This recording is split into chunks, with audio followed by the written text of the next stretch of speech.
Night falls over London, and the river does not sleep. Smoke hangs above the thatch like a bruise, bells throb somewhere upriver, and a drum of boots moves toward a scaffold lit by pitch. A boy hides behind a cart. He smells tallow and iron, hears a priest whisper a last prayer, feels the crowd lean forward as if a single body hungry for spectacle. This is not a place that forgives curiosity or stray words. This is a city of watchers, of informers, of royal eyes that seem to live inside every candle flame. You step into this world with your modern lungs and your careful thoughts, and the air itself becomes your enemy. Welcome to Tudor England, where survival has rules you do not yet know, where every rule can be broken by a king's breath, and where the price of a mistake is always paid in flesh. You want 8 reasons you would not survive. Listen to the river. It is already counting. The first reason crouches behind every tavern whisper. They called it treason, and they made it so wide you could fall into it just by breathing wrong. In 1534, the king signed a law that turned silence into a blade. Deny his new title as supreme head of the Church of England, suggest that his crown sat crooked, hint that his marriage was a sin, and you had already stepped onto the ladder of the scaffold. The law did not need your sword or your plot, only your words, or the lack of them. Men learned to hold their faces still while the court shifted like quicksand. Neighbors learned to praise what they did not believe. In chambers that smelled of ink and damp leather, clerks wrote the charges in a hand that looked like spider legs. A jury listened, a judge scowled, and heads rolled into straw that did not stay clean for long. Sir Thomas More kept his conscience and lost his neck. John Fisher kept his faith and joined him. They were famous, but fame did not help them. It only brought a larger crowd.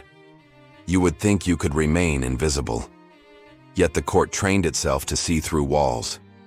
A joke at supper could be a head on Tower Hill by morning. Your breath would catch, your tongue would falter. In that pause, a clerk would hear treason, and the law would open its mouth. The second reason walks in kingly boots and smells of ointment and wine. Court life was a chessboard lacquered with blood. The same hand that fed you could sign the paper that unmade you. One winter, a German princess crossed the sea, wrapped in hopes and wool. Her portrait showed a calm face, a careful smile, a future without storms. The king stared at the paint and imagined comfort, then faced the living woman and felt the room tilt. Whether the likeness flattered, or his strength failed him, or his pride needed a sacrifice, what came next was the same. He blamed the minister who arranged the match, and the minister's enemies began to smile. Thomas Cromwell had risen from merchant alleys where frost bit the barrels and boys ran with knives, all the way to a chair beside the throne. He broke monasteries, filled royal coffers, uprooted the old faith with a new reach of law. He had enemies whose patience outlasted any sermon. The marriage soured like spoiled ale.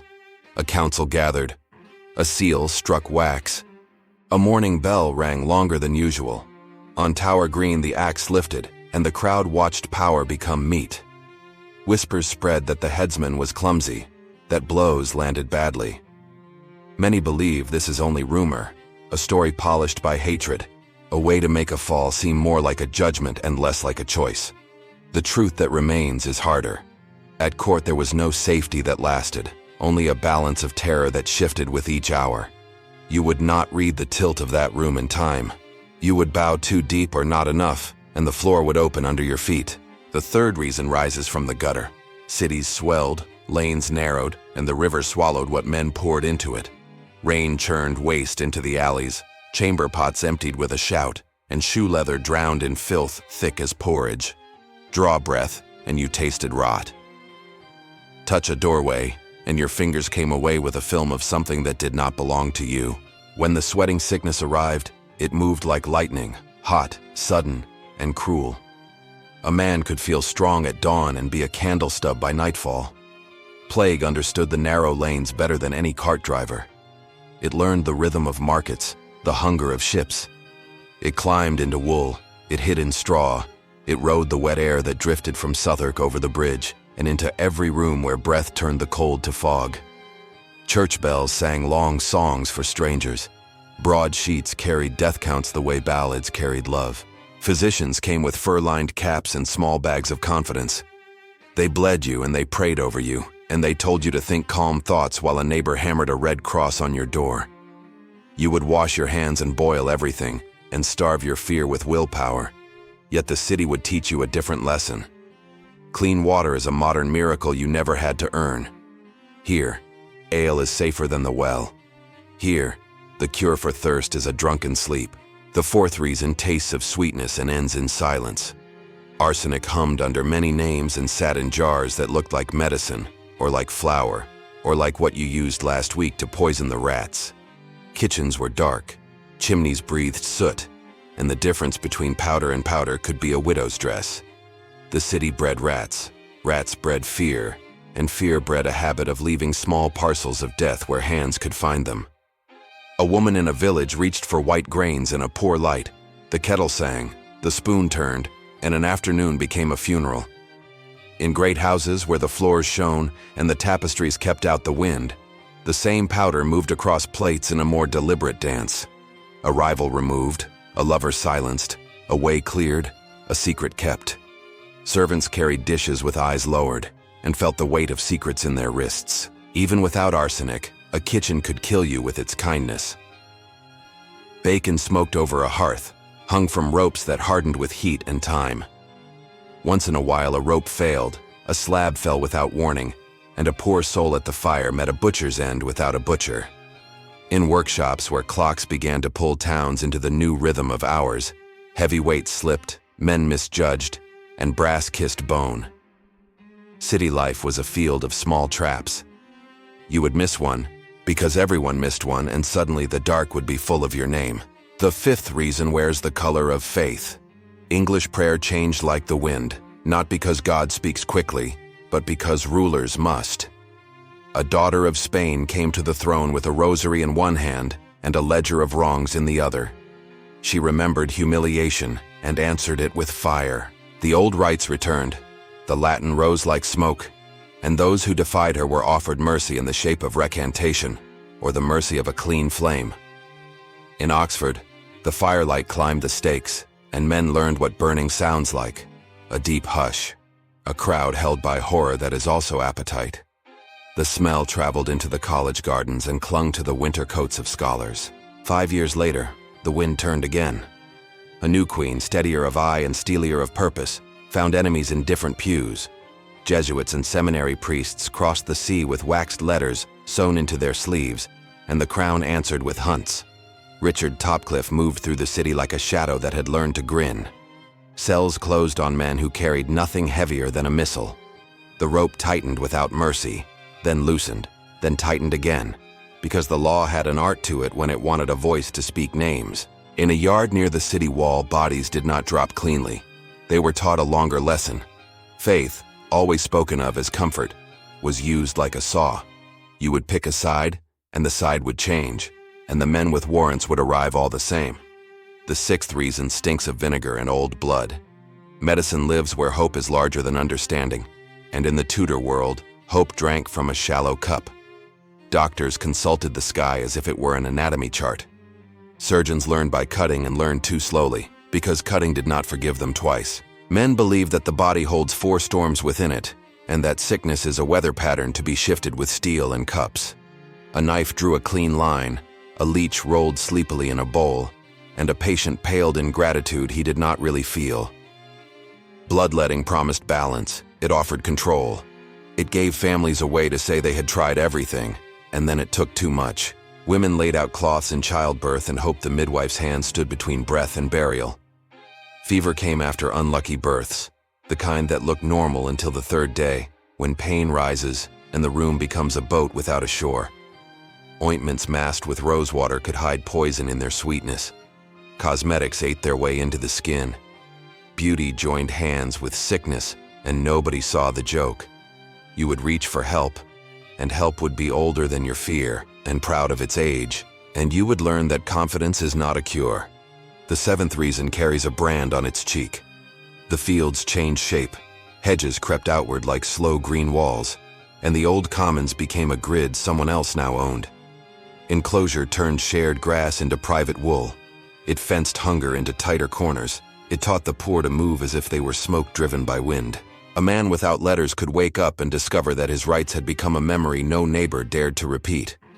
The law wrote names for him: vagrant, rogue, masterless.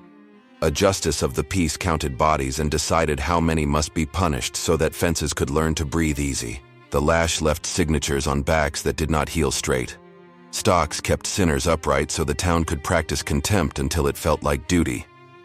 The gallows tree did its steady work. Begging could be a crime. Work could be a sentence. Children learned to be small when a reeve walked past. You with your clean wallet and your quiet apartment would not know how to bend your hunger into obedience. You would tell the wrong story to the wrong constable, and the afternoon would close around you like a lid. The eighth reason is the one that breathes in rooms where candles never go out. England under the Tudors dressed its power in pageants and feasts, in tournaments and New Year gifts. But that costume covered a truth you could feel, even at a distance. The crown was a body, and that body hurt, and when a king hurts, the kingdom limps. Injuries that would be mere anecdotes for a lesser man became policy when he signed his name. Pain breeds suspicion. Suspicion breeds cruelty, and cruelty seeks ritual. Headsman and herald learn each other's schedules. The court lives on a diet of glances and guessed meanings. Miscarriages of love become miscarriages of law. A queen's belly can empty a monastery. A prince who never draws breath can bury 1,000 monks. The people learn to call this providence because there is no other word that keeps the peace. You hope to stand very still at the edge of this theater and remain a spectator. Yet the theater has a way of throwing its actors into the seats. You buy a loaf, you laugh at the wrong jest, you fail to remove your cap in the presence of a face you did not recognize, and the rope you never imagined fits your throat like an old friend. These are 8 doors that do not open outward. You might still wish to try them one by one, thinking that caution or cleverness will be enough. Let us walk through the city slowly, and let the night explain why it is not. The streets between the river and the palace carry news like a bloodstream. Courtiers scuttle between chambers, bearing folded paper and folded faces, pretending that they do not hear the king's groan as he shifts his wounded leg. In the tilt yard, broken lances lie like pale bones, and boys run to gather them for firewood. In a workshop near Cheapside, a clockmaker lifts a weight the wrong way and learns how quickly brass corrects a human mistake. In a kitchen, a maid counts the sacks of flour by touch because her candle is a tooth of light, and her mistress likes to sleep without knowing what the cook knows about the mouse holes. In a parish north of the city, a woman kneels and opens her mouth for a wafer, and prays that the crown does not change its mind again before the spring. Out past the walls, on a road lined with hawthorn and ditches full of dark water, a man holds out a sealed letter in exchange for his life, and learns that he should have burned it before he left the inn. The land itself is beautiful. Fields that roll and fold like a green quilt. Orchards that remember sweeter years. Hedges white with blossom in the right month. The beauty makes the cruelty feel like a misprint.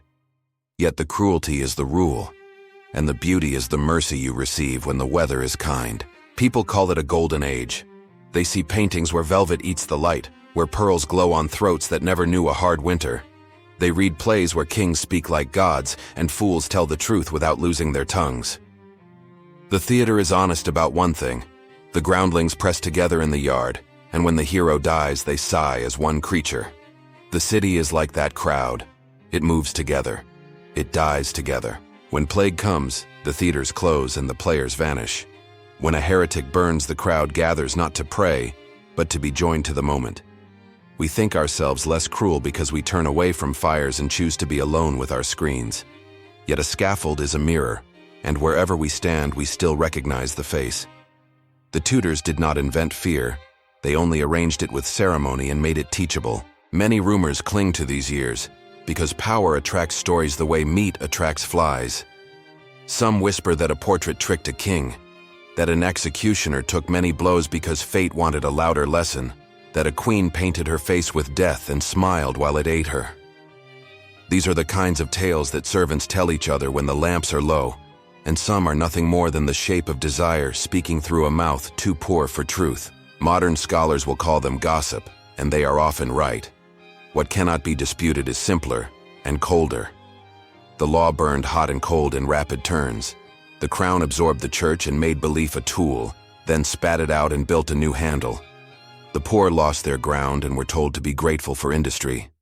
The sick were bled because custom is more comfortable than doubt. And the city itself, that towered mouth of stone and timber, made a banquet of human error and never stopped eating. You return to the river and watch the moon shiver on the water. A hooded boatman drifts beneath the bridge, oars biting softly. A woman empties a basin into the alley, while another window opens to mark the man who failed to kneel. Bells begin again, heavy enough to press against your ribs. The city exhales. It smells that you are a stranger. To survive here is not to know kings or feast days, but to school your face, fold your hands, and breathe the air of fear. You are untrained. The mud waits for your step. You want to run, but the city's hand tightens. It belongs to no one and everyone who has learned to endure when law and faith collide. Yet even in the dread, there is beauty. A choir lifts through stone that smells of rain. A mother laughs into her child's hair. A ship leans into the estuary with a wind from colder lands.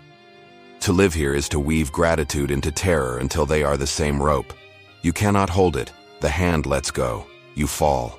Before the straw rises to meet you, remember this. For more nights like this, where history whispers through smoke and bells, subscribe, stay close, and listen.